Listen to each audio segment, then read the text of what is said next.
U.S. President Joe Biden could lose support from the minority blocs of Jewish, Muslim, and Arab voters if he persists to stick it out with Israel in the lopsided war and carnage in Gaza and with expanded Israeli ground operations in the city.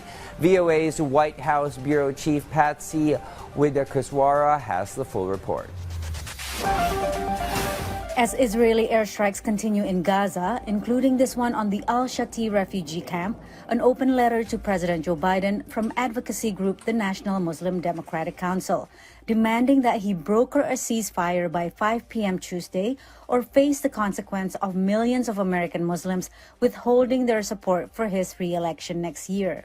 We know for a fact that our community will make a difference in the battleground states. And I think Democratic Party leaders are paying attention and they are afraid of what's happening. And they're sending messages to the White House that this is going to hurt our chances in 2024. More than 1 million Muslim voters cast a ballot in the 2020 election, turning out in numbers large enough to potentially swing the presidential race in some battleground states.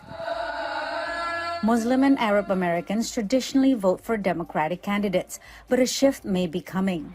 A new poll by the Arab American Institute showed support for Biden dropped among Arab American voters from 59% in the 2020 election to 17% ahead of 2024. We're going to continue engaging with the Muslim community, the Arab American community, and Palestinian American leaders to hear their concerns.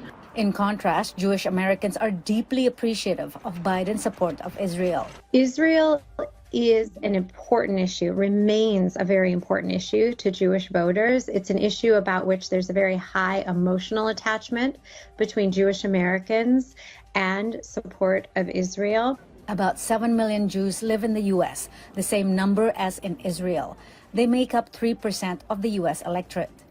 Biden is also widely praised in Israel. He has been urging Prime Minister Benjamin Netanyahu to conduct the war following international humanitarian law to protect civilians. What he's saying to Israel, to help me, to help you.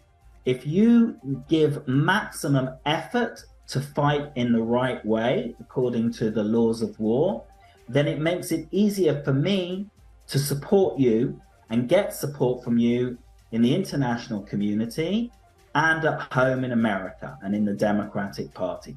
Polls show more Republicans than Democrats approve of Biden's decision to send weapons to Israel. I do think that there isn't a lot of room for Republicans here, whether it's Trump or the Republicans in Congress, to outflank Biden on support for Israel.